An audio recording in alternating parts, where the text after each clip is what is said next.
All What's right. up, Spurs Nation? We are live today, coming at you. It's Harrison from San Antonio Spurs Talk here.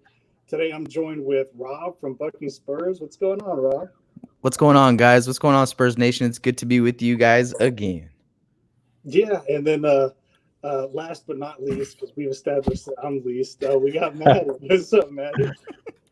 What's up, guys? Good to be back. I pulled my back. I pulled a muscle in my back hooping today. I hooped for the first time in over a month, and it just goes to show that I'm very out of shape. And hopefully, it's not a sign of what's to come for the NBA players returning.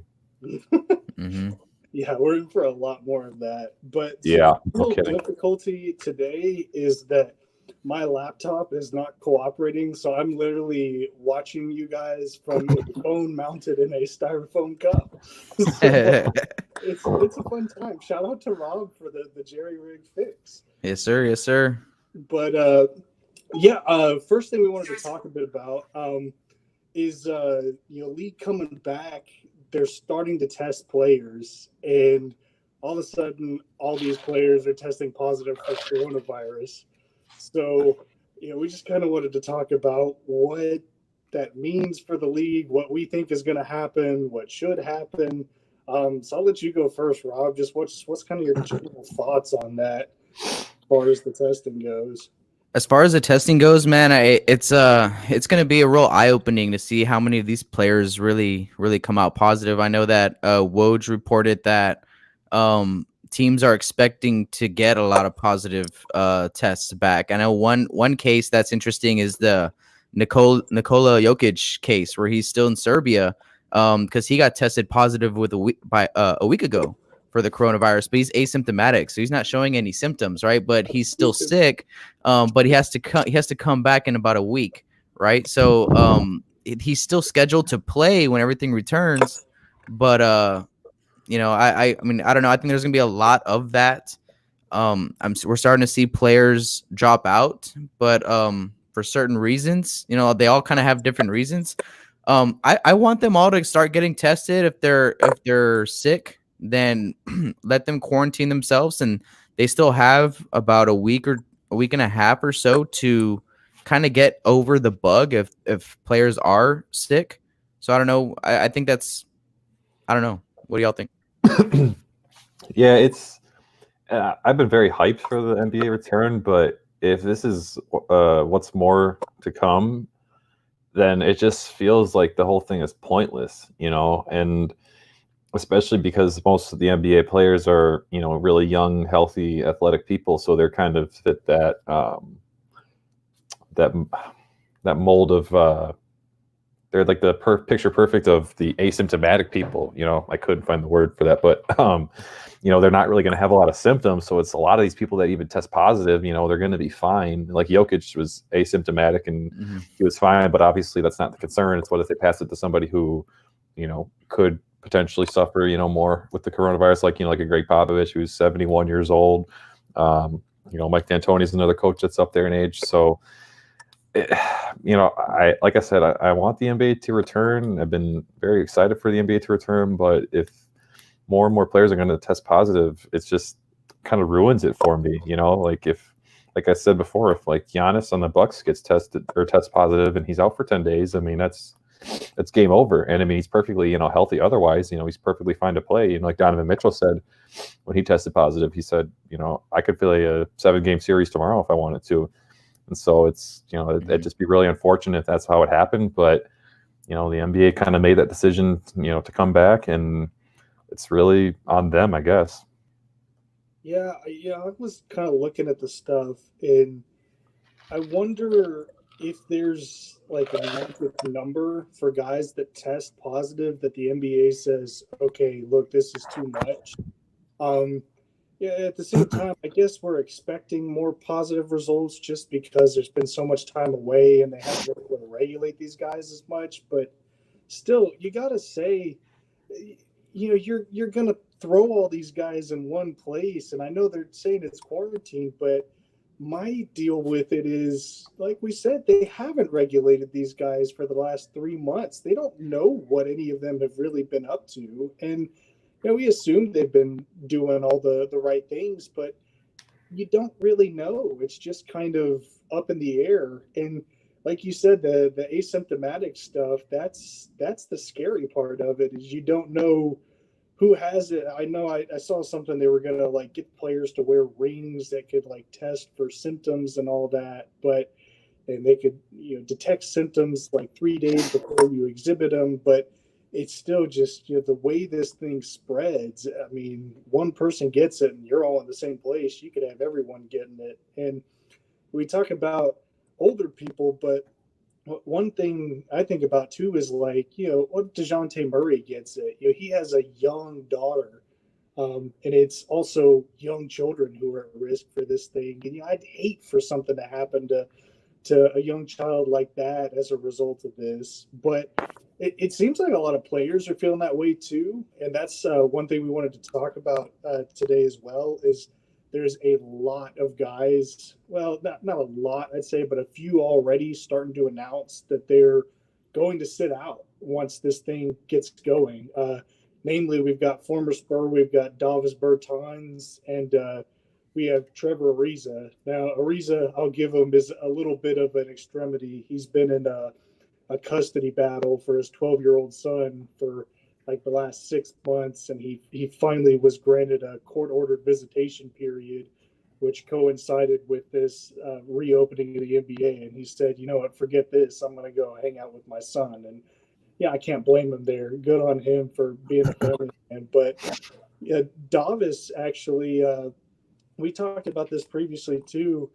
He was worried about the coronavirus, but he also cited his previous ACL injuries, and he's got a big free agency coming up. So how do you think that's going to impact other impending free agents, whether they're worried about coronavirus or getting hurt after that play? What do you think that's going to do to the playing field? I think I saw on TV, I was at the gym and they had ESPN, and I think isn't tomorrow the deadline for players to report to the teams if they're going to come back or not? Did anyone know that? I don't know. I haven't really kept up with that stuff. I've just been kind of getting updates as they come in. Yeah, I mean, well, regardless, it's definitely soon if it's not tomorrow, and I think we're going to see, I don't want to say a lot more players do the same, but I think there's definitely going to be some players like that, like, who are kind of more financially stable, like an NBA veteran like Trevor Ariza, who he has plenty of money and just has higher priorities. Ruth says, yeah, it's the 24th. So yes, tomorrow's the deadline, and I think we might see some more players that opt out, and we're going to wait and see who actually does opt out to kind of see how it's going to impact the league itself. I don't really think we're going to see any like big stars, like the LeBron James, Kawhi Leonards of the world opting out. I think they're going to want to come back. The guys that are competing for a championship, but especially for the bubbles teams like the Spurs. I mean, do you guys think maybe like any Spurs players might opt out? I mean the big one that we got to talk about is DeMar DeRozan. Yeah, Rob, you and I were actually talking about that earlier. They were talking about, I believe it was Shams this time that talked about the deadline for players to announce whether or not they were opting into their contracts. I think Anthony Davis was like October 14th, and they said that DeRozan's was going to be October 17th, which is a little weird because it's the day after the draft.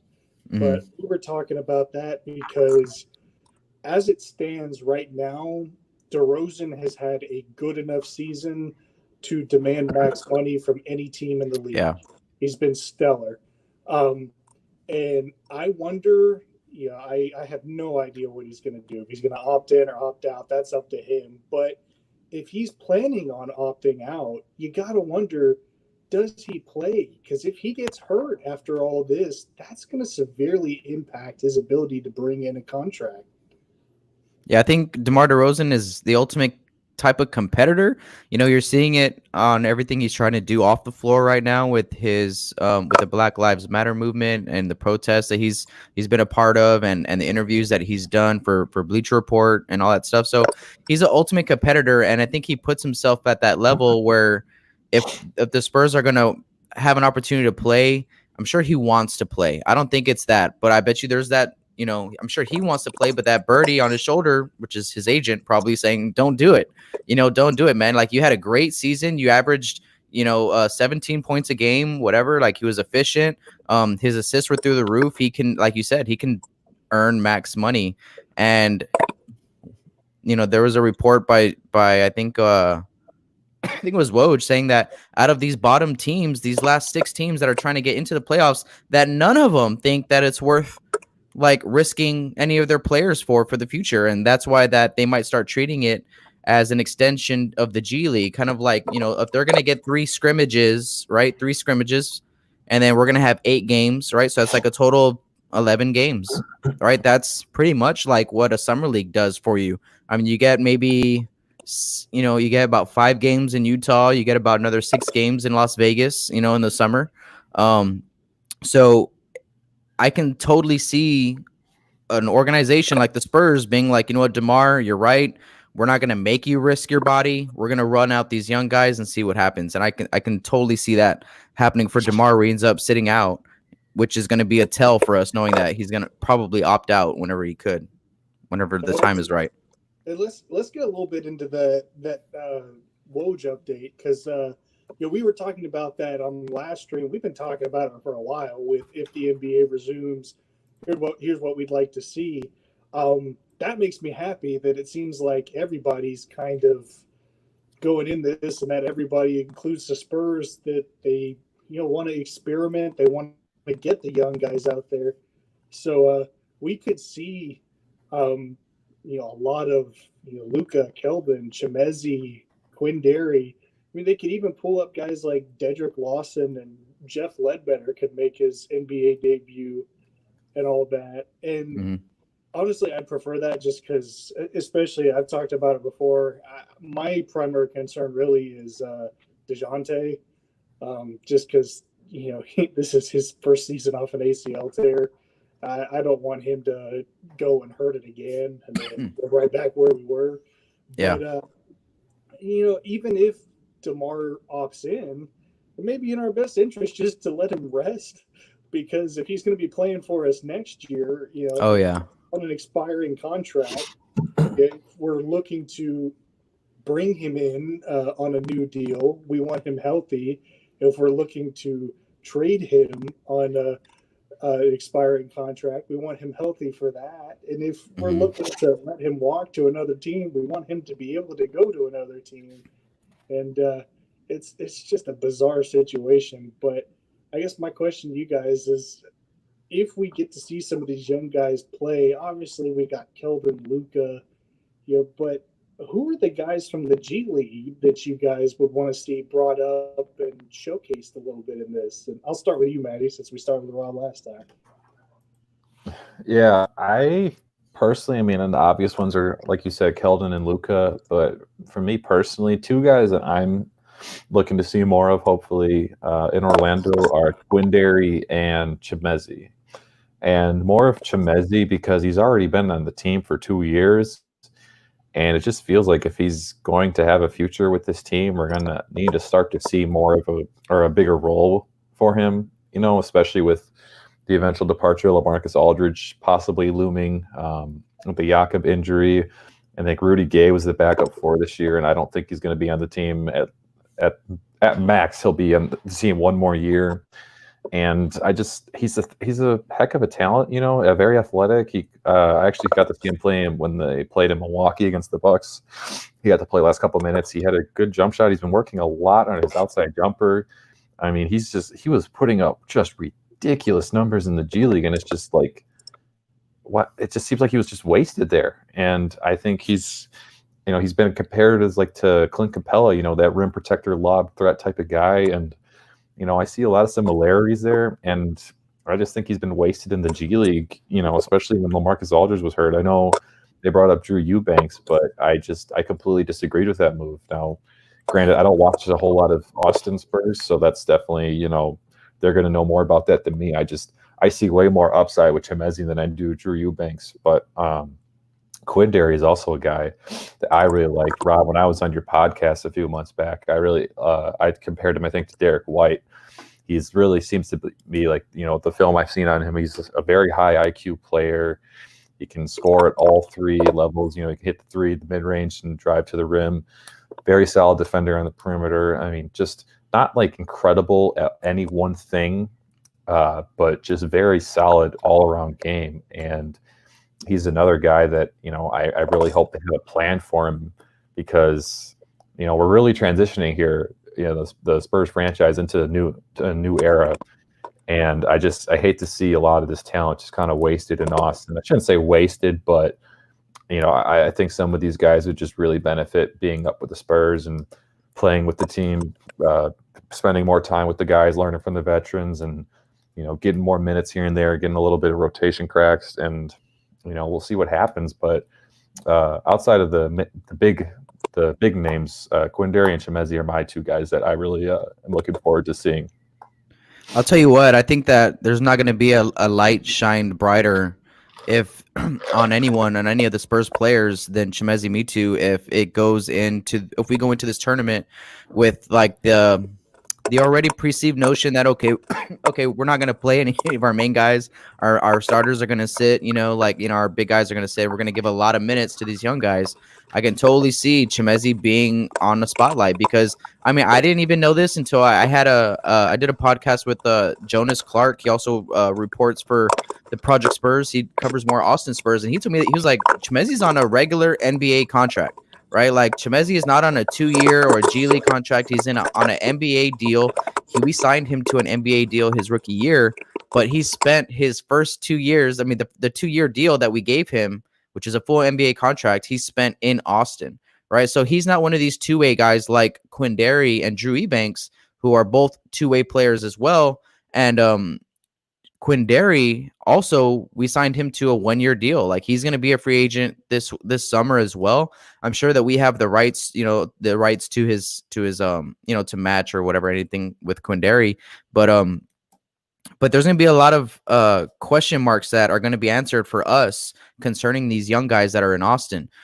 Because it will probably end up being that we give a lot of minutes to these young guys. Now, I'm going to pull up my Twitter page real quick, because the other day I did a poll. I don't know if you guys got to see it, but I did a poll. This is my YouTube page. Check it out at Bucking Spurs. But I did a Twitter poll. Page, homie. Yeah, my Twitter page.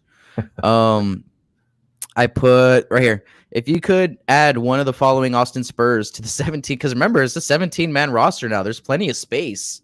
It's not like there's space on our roster. Who would it be? Dedrick Lawson, Jeff Ledbetter, Jordan Green, Kenny Williams. And do y'all know anything about Dedrick Lawson or no? Because he's the one that won the poll. Yeah, I know a bunch about him. Yeah, so Dedrick Lawson is like a big man, right? I think we've talked about him out of Kansas. He's kind of a heavy set, but big guy. But he can shoot. He can do a lot of things. Jeff Ledbetter, like you said, Harrison, is a guy that I would love to see make this roster, because he's a guy that has what we need in shooting. If we're not gonna rely heavy on Bryn Forbes, when we go back, Jeff Ledbetter would be a great guy to come in and just plug in and play, because he's been part of the Austin Spurs for so many years. He knows, I'm pretty sure, every single play in the playbook for San Antonio, especially the ones at Bryn Forbes' position or at the 2 spot. But I don't know. I'm kind of concerned with the whole idea of us just running out our young guys as well. I like it. If they're gonna treat it like a summer league, I'm all about that. But it helps me get in the mindset, because really that's all I want. I want to know what mindset to be in. Should I be in that, we're gonna make a playoff run mindset, or are we gonna come in here and none of our starters are gonna play? Because I don't know if y'all remember, but in the beginning of all this, I remember talking about, man, I don't think the Spurs are gonna play Patty Mills, Rudy Gay, any of these veteran guys. Why? Why? Because I was on that notion thinking that the Spurs weren't going to take this seriously. And then after talking about it for so long, I'm like, no, the Spurs are definitely going to try when they go back. They're going to make the run. They're going to make the push. But now seeing that report that we just saw a few minutes ago saying that all of those 6 teams, none of them are taking this too seriously. So I think this return is more for the teams that are in the playoff hunt already. Those are the ones that are going to be taking it a little bit more serious. And we're going to be covering those games too. So guys, just letting you guys know that we're not just going to be covering the Spurs. When we go back to action, we're going to be covering a bunch of other teams as well, and we're going to cover this thing till it ends. Just want to throw that out there.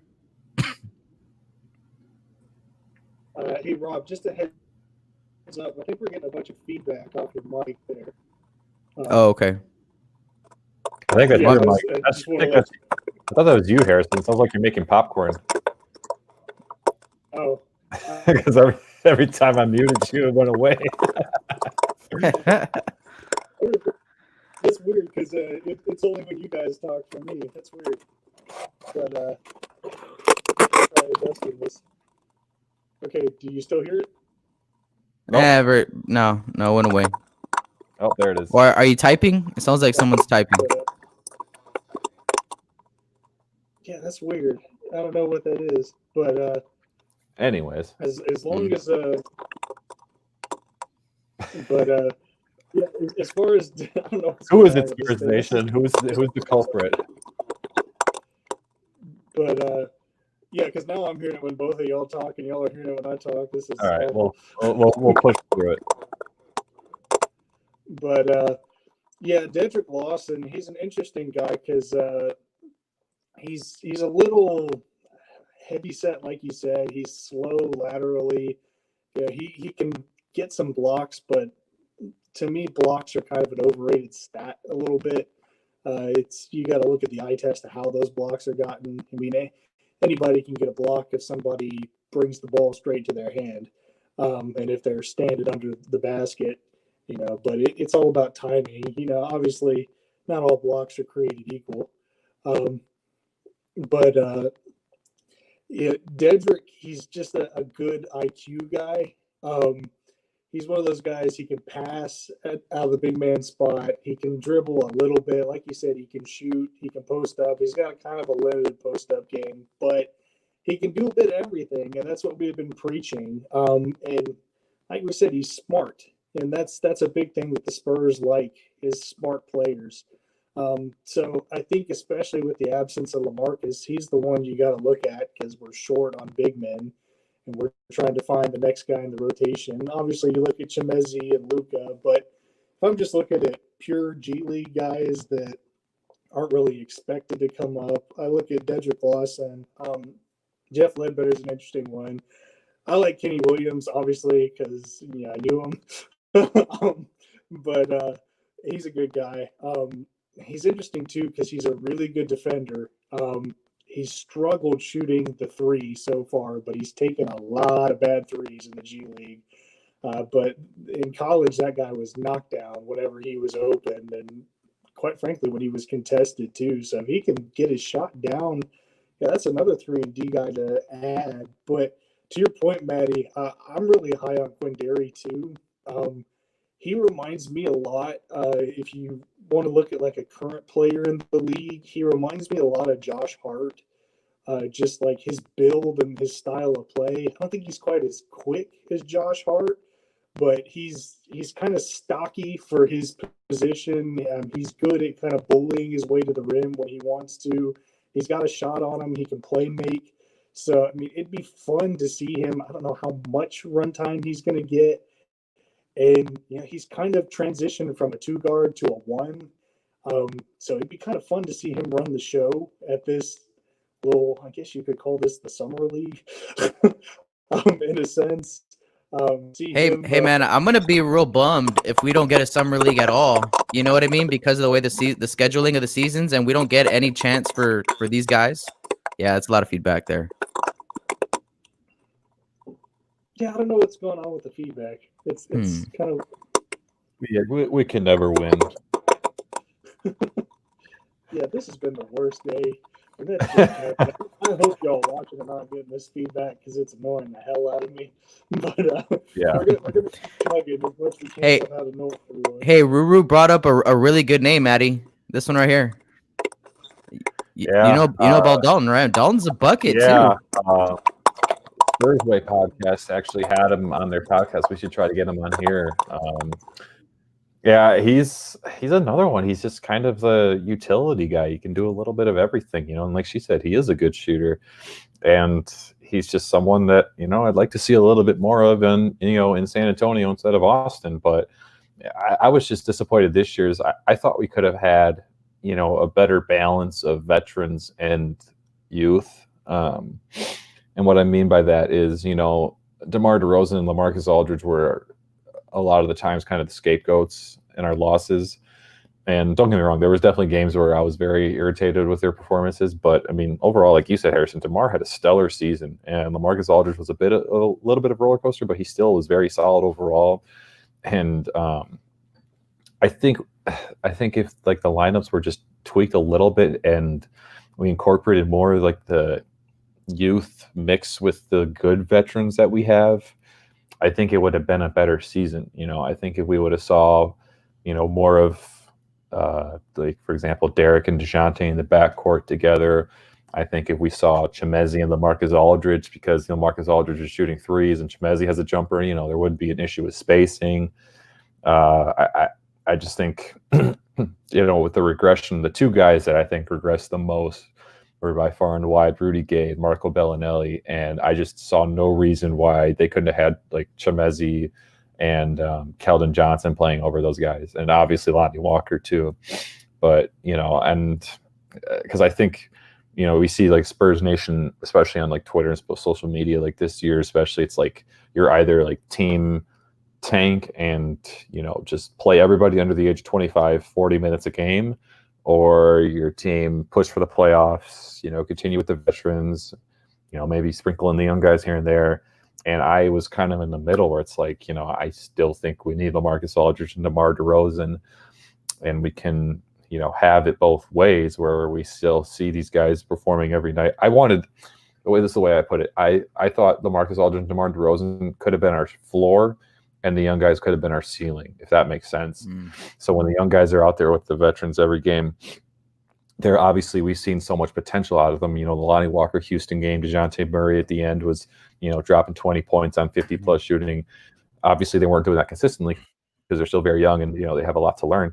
But, they're kind of our ceiling. Like, we can go as far as they take us. But if they're, obviously not, hitting it, if they're not hot, whatever the case may be, you still have that LaMarcus Aldridge, DeMar DeRozan floor.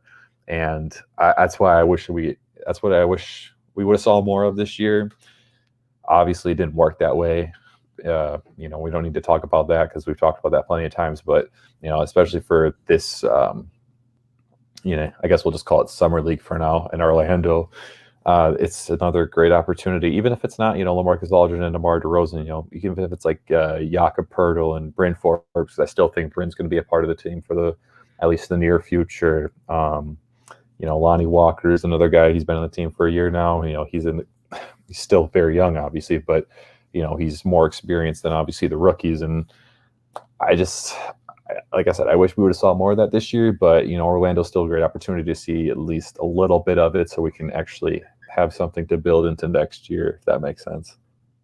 No, yeah, that makes perfect sense, man. There has to be a balance. There has to be a balance between the veterans and the young guys. And this year, the Spurs just looked like they didn't want to rush it. Not for anything. They were like, we're gonna lose. We're gonna lose. We're gonna be a terrible team, but we're not gonna rush the development of our young players. I feel like that was their mindset, because Keldon could have played a lot earlier. You could have seen more mixes of the lineups with the 25 and under players. But. The big question I want to ask you guys is like, okay, we talked about DeMar going into Orlando. What about Jakob and what about Bryn? Those are the other two free agents that are on the top of the list, because Drew, we're gonna have to take care of Drew Eubanks. We're gonna have to take care of Quindary this summer. We're gonna have to wrap those guys up. But as far as Orlando goes, and if you were Bryn or if you were Jakob, what do you guys play or do you not for those two guys? For me, you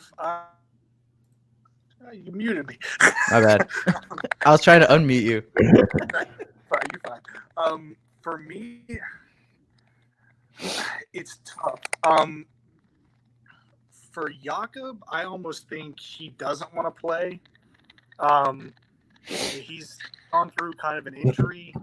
It'd just be better to sit out. I think he's proven, his per 36 numbers right now are great.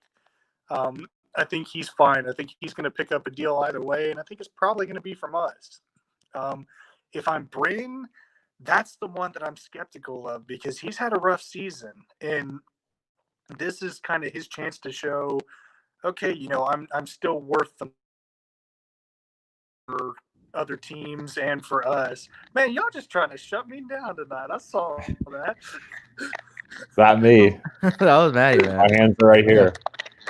But no, I wonder if Bryn doesn't just play because he's been struggling this season, and I think he's got a lot to prove, especially with trying to get a bigger deal. And he's going to get signed by somebody that may be us. But if he wants his shot at a bit more money than what he's looking at now, I think he needs to go out there and show out.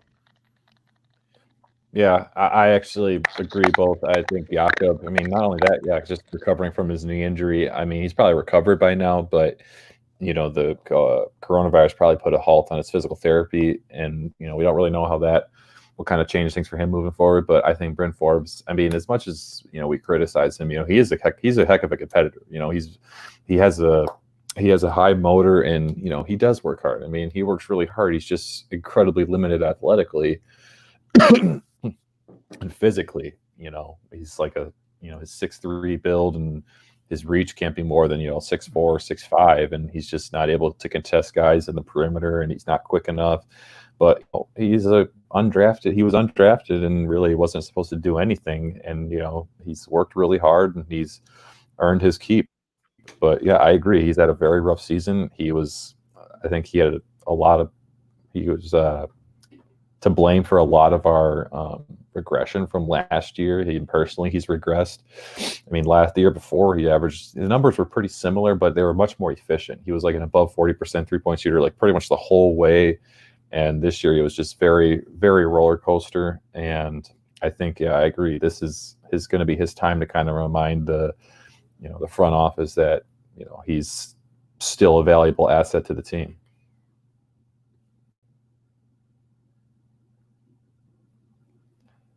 How the turntables, Rob, you're muted. How's that taste? I saw you plotting away over there. Harrison was like, just waiting.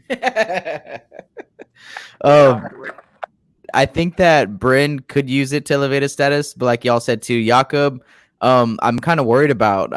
Not because of the injury, is that I feel like if we're going to be playing against these bottom tier teams, I feel Jakob can have a field day, and I kind of don't want him to use this and ball out, and the next thing you know, he has all these contract offers from everywhere that we can't match when free agency comes. But I want Jakob to play. I want Bryn to play as well. It's just the veteran guys, our big contract guys. Those are the ones that I don't want to. DeJounte, I wouldn't mind. Like you said, Harrison, I don't want to risk his injury. What do y'all think about Luka? Is that someone that they roll out? Because if you're going to go into, let's imagine that we're fast forwarding into next year's summer league. Luka's a huge part of that summer league. So is Keldon. Those are our two guys that will still be technically under contract. We would have to take care of Quindary and his contract issue before summer league happens. But Luka's a huge guy that can get some experience out of this. Do you think that it's worth throwing Luka into Orlando? I think it's absolutely worth it. In fact, I think you have to. There's no G League season. He needs to play. He's our top choice in last year's draft. There's going to be a lot of guys that aren't able to play, so it's not going to be like full on NBA. Get him out there, get him some actual NBA experience when it's not full-fledged toughness. Let him figure it out, and then throw him in the summer league and get him some more experience and get him ready to go next season. I think this is perfect for him. Yeah, I agree. He was like the one young guy where I wasn't really itching to see. Obviously, I was itching to see him in San Antonio, but I completely understood him being with the Austin Spurs. He seemed more like of a long-term project. But, like you said, this is a really great opportunity for him. I don't think that Brooklyn Nets game, when we saw like a little bit, was a very fair Yeah, It wasn't fair to evaluate him just based off that. It was such a small sample size, and it was just a terrible game. We were just getting our butts kicked. So, like Ruber just said, Luka, he does need to play, and I think she's right. I think he does have the most to learn and develop, but I also think he has the highest ceiling. I actually wrote about that in an article for Spurs Fan Blog when I wrote about the rookie trio. I said Keldon's probably closest to his ceiling right now. I mean, we still have to see it, but I think he's shown his ceiling. Same with Quindary, but I think Luka.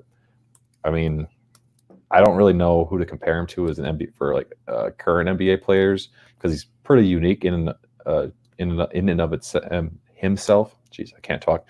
But I agree. I think this is a great opportunity for him just to get some reps. I mean, there's just nothing can replace just getting actual reps on the court, with the guys you're going to play with. I mean, you can get in the gym and get up all the shots you want. It's great. It's not, I'm not knocking that, but until you actually get on the court and, play with those guys and run through offensive sets and communicate on defense, I mean, you're just not going to get better. You're just not. I'm sorry. Yeah, I love that. I mean, Keldon's closer to his ceiling. I like that. I like that because it's like, yeah, not saying that he can't get better, but mostly getting better for Keldon means getting smarter and like learning how to use his tools that he has. And with Luka, yeah, it's like Luka barely went on the elevator from like the floor level to level 1 during this year and his like development with the San Antonio Spurs. He's still got a long way to go, but he has the highest ceiling, like you said. Like, I cannot wait to see what Luka becomes and what we turn him into, because the Spurs can turn any prospect into the most efficient, tool. If that makes any sense, you know what I mean? They can turn Corey Joseph into one of the best backup point guards you could ever ask for. They can turn Gary Neal into like, this sharpshooter out of nowhere. They can really just do what they need to do with development.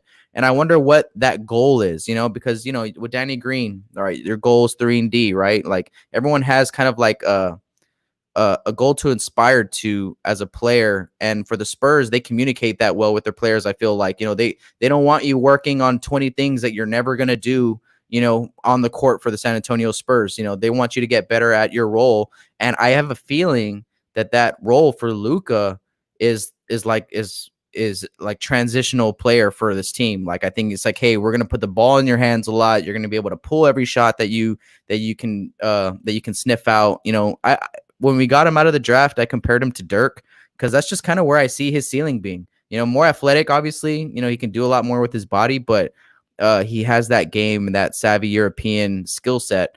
But I think right now he's more like a Mirotic. If I was going to compare him to anyone right now, where he's strictly going to shoot the ball, that's going to be his job. He's going to be able to push the ball in transition, make good passes. European big men, they're always smart with with finding the open guy and whatnot, making the right play. And that's something that Luka showed against Brooklyn, that game that you talked about earlier. Yeah, it's a small sample size, but it was so much fun just to look at anyway, because you're like, oh, look, there's Luka showing that he's like really smart and he has vision of a point guard. But then it's like, oh, look, there's Luka again, kind of beating himself up for turning it over. There was this one turnover he made, and instead of just turning around and sprinting back on D like Keldon would do, he puts his head down, he turns, he takes his first 2 or 3 steps, kind of like, beating himself up about it. But it's like, hey, in order to get through that phase of his development, he needs to play. And I think that you guys hit it on the head right now, the nail on the head, and that's that Orlando provides a great opportunity for Luka.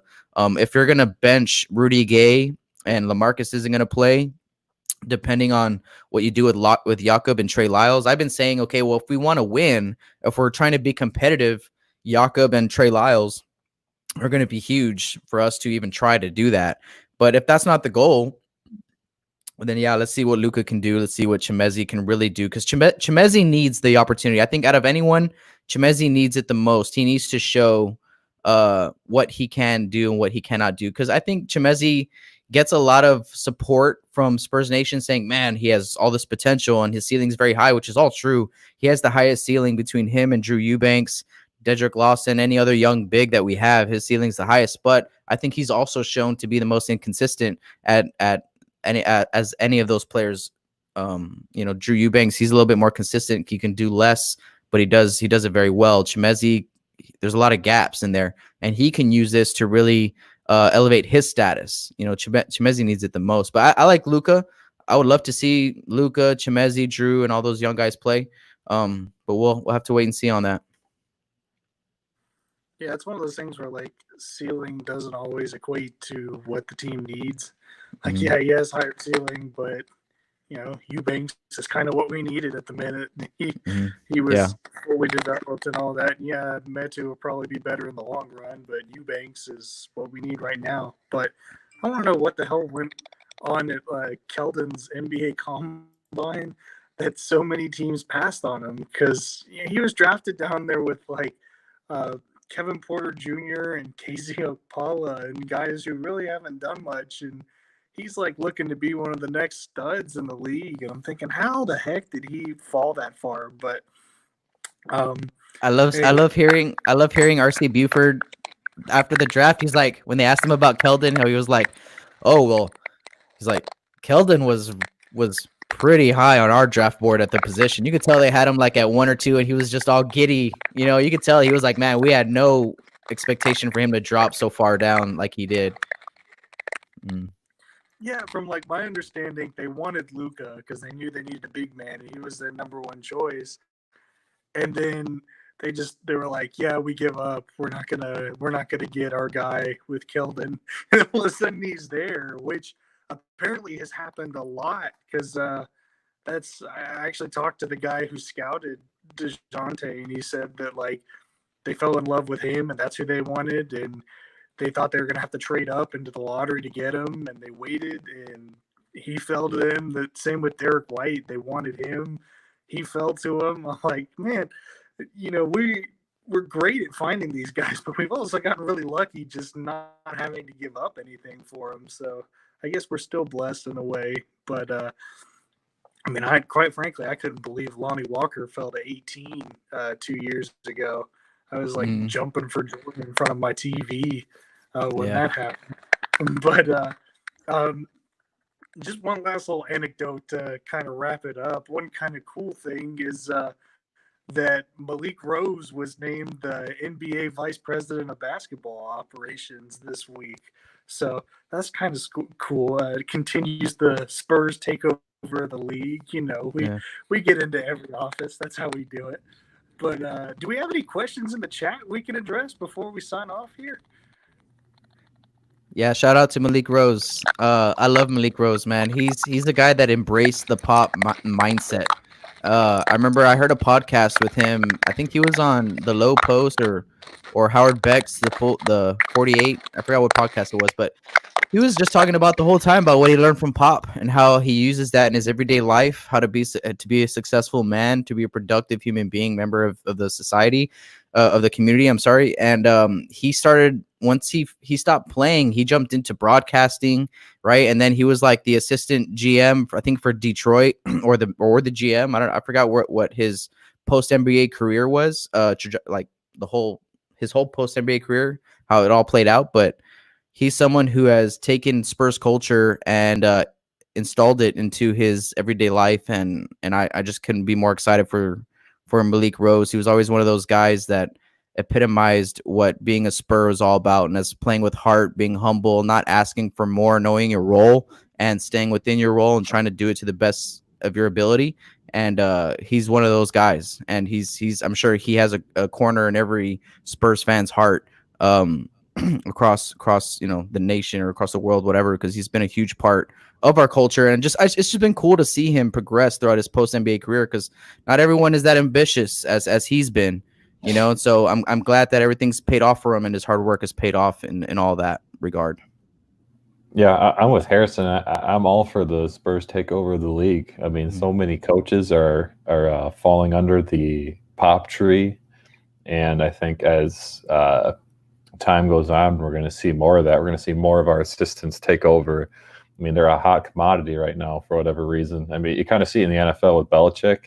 Anybody that served as an assistant under Belichick, teams really want to hop on that. And it's really, as a fan, you're kind of proud of it. You're proud of the culture that was created by Pop, and a lot of teams have been trying to emulate that in their own franchises for decades now. And you really see Pop in the last couple of years really, really transition. And he's always been, outspoken about, his beliefs. But in the past couple of years, you've really seen him, I don't want to say like take a step away from basketball, but he's really kind of focused more on, the people aspect of life, I guess, in general. He's even said it himself, like, he's got the championships, he's got 5 championships. He's done it all basically. And, for him, he's kind of turned the page into like, yeah, he's still a coach, obviously. And, he still wants to win and everything. But, for him, it's like, how am I changing these young men's lives, for the better? How am I impacting them so that they can go out into their communities and make a positive impact, where they're from?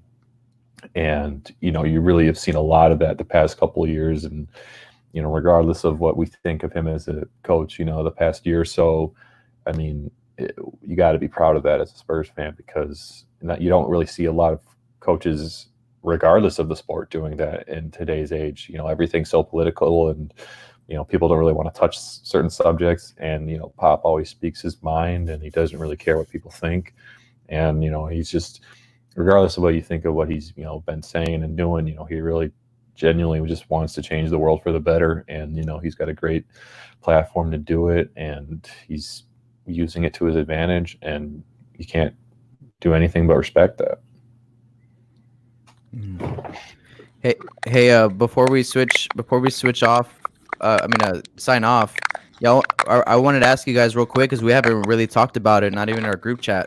But I did another poll asking Twitter who, if any, Spurs assistant, current or former, would be a good fit for the New York Knicks. Do y'all have any preference?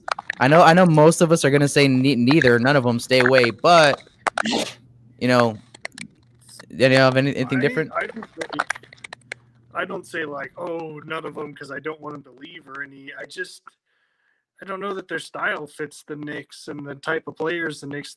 Right now, the Knicks are trying to go after big-time names and all that. I mean, they drafted R.J. Barrett, and they're trying to tank for other picks. And I look at Becky Hammond. She's so smart with how she coaches, and she really just gets the best out of guys. And the roster that they have right now, it's not a lot of, like, winning guys. I mean, you got Julius Randle, who puts up the most hollow stats. He cares about his stat line, it seems, and that's about it. You got so many power forwards that are one-dimensional that she can't really work her magic with the way she'd want to. Same with Will Hardy. He's a defensive-minded guy. They don't have a lot of defensive players. I mean, they don't have a ton of shooters to play around with either. And I think they're just too different for what that front office is looking for. And obviously, they'd be the best hire they could make if they'd let them take the reins and turn that organization around. But I'd just as soon as have Will Hardy, get the reins with another team that's a better fit. And obviously, I want Becky to coach the Spurs someday. But if another team gets her, yeah, that's absolutely okay with me. She deserves her own team. But I just kind of want it to be somebody other than the Knicks for her. I think she could get a much better situation than that. Yeah, what do you think, Matty? I think Becky is ours and always will be, and will never be anyone else's. No, I wouldn't want anything to do with that franchise if I'm applying for a head coaching position. I mean, it's just a dumpster fire over there. And, and even in our down year, we still have to be grateful for our management, just having competent front office. I know they've gotten a lot of slack the past few years, but a lot of it just wasn't their fault. Kawhi leaving wasn't their fault. It never was. Marcus Morris backing out on his deal, that wasn't their fault, and it's just to have that stability in the front office. It goes a long way. And I would not want anything to do with that franchise. And, obviously I'm a biased Spurs fan, so I'm going to look at, everybody else differently, but, there are plenty of other teams, especially in the Western Conference, that, from top bottom, you just you see better management, you see better teams. You know, you look at the Denver Nuggets, the Utah Jazzes of the world, and I think that's more important than anything in a franchise. Obviously, you need the talent, you need the players, but you know, you almost feel like even if you're like a New York Knicks franchise, unless you fix something like that, it's just if you're lucky enough to land an Anthony Davis, Kevin Durant type of player, it's just going to be empty calories because you know he's going to leave in a year or two. You know, he just wanted a taste of the big city, but they haven't even been able to do that. So I mean, like I said, I say the same thing for any coach that leaves, that because we've had a lot of assistants go to different teams over the past couple of years. We always want what's best for them. I'm always happy to see Spurs assistants coaching other teams. It just kind of gives you something to look forward to almost, every game. But yeah, as far as the Knicks head coaching position goes, man, I don't know anybody that would want that. Yeah, I think Gregory Castillo here put that Thibs. I think that Thibodeau was the most recent name that I had heard attached to that job. But for a few days there, we were getting all those rumors about Spurs assistants. And let me tell you what, the smartest thing that the New York Knicks have done in a few years has probably been thinking about just the thought of bringing in a Spurs assistant, current or former, into their organization. That's one step in the right direction of many steps that would need to come. But I know that the Knicks are who the Knicks are, and they have the owner who they have, and a lot of their problems don't stem in the coach. Yeah. So I know that there's that too, but at the same time, I'm gonna try to put the Dolan stuff aside. And I wouldn't want Becky to be in New York. It's too big of a market. I don't want her to have all that pressure from the market on her back, from the media on her back, just because it's New York. I would like to see her, with a younger team, Memphis, something like that, something like that. But Will Hardy, like you said, I think maybe there's something there for him. I like the combination of Will Hardy and RJ Barrett. I think that he can develop him into something special because he does a lot of work with our development crew here in San Antonio. But I like Ime Udoka. If it's gonna be anyone, I like Ime. He seems like one of those guys that's tough enough nose to deal with some of the bull that happens in that organization. Because if you're New York and you wanted like a hard coach who's just going to be so stern and, old school. They had the guy from Memphis. What's his name? The Take That for Data guy. I forgot his name. David Fizdale. They had Fizdale, and he's that guy. But that didn't work out. So they kind of need someone who's just going to play along with whatever the, Dolan wants and stuff like that. And I wouldn't want to see that for any of our assistants. But I would love to see a Spurs assistant take over and turn the New York franchise around to at least be a competitive team. You know what I mean? Like, hey, can get them. I mean, I would love that for any one of our guys. I don't want to see the bad part of it happen, which we've seen happen with all their last 10 coaches that they brought in to that team. Yeah. And just my last tidbit before we wrap up, just from me, just to add to your point, I wouldn't want them, and if they were to go there and turn it around, I'd be so happy, but I wouldn't want them to go because if they don't turn it around and they're just one of the many coaches that, they recycle through and gets fired in a few years, that's going to be a bad look for them. And that wouldn't be their fault. That wouldn't be Will Hardy's fault. That wouldn't be Becky Hammon's fault. I mean, there's so much wrong with the franchise itself that you can't put the blame on any one individual. So I wouldn't want, Becky or Will or, anybody else to get a bad rep for that because that's just not their fault. Mm-hmm. God, man, you're we're on the same wavelength. We're right here. You're like, I'm gonna unmute. I'm like, I gotta unmute him right now. I know it's coming. You know what? Well, now I'm gonna go mute all of us permanently. We're about to get out. So tell them where they can find you. You can find me at Bucking Spurs across social media. You can go to robtrejojr.com / Bucking Spurs.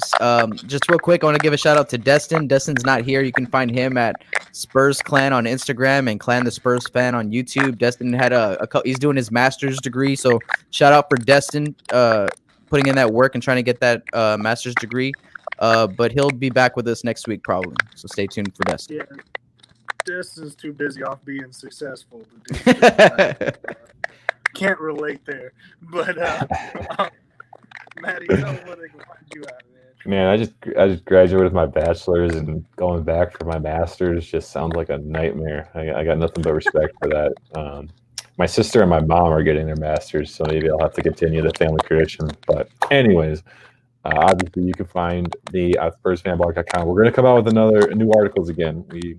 Very sorry, it's been a long time, but we got new articles coming out either later this week at the latest, early next week. But other than that, you can catch me on Instagram at SpursFanblog. And as always, thank you, Spurs Nation. We love you guys. Man, you think that's bad? My dad has a PhD. I don't know how he went to school for that long. Patience. Patience is a virtue. Tell the Knicks that. But you can find me San Antonio Spurs Talk on Facebook. You can also find us on Instagram at SA Spurs Talk and on Twitter at SA Spurs Talk 21. We thank you, the jury, for joining this court. My verdict is we need to figure out what this feedback is because it is annoying my ears and giving me a headache. But until then, this court is adjourned. We will see you next time. Peace. Adios, Spurs Nation. Peace.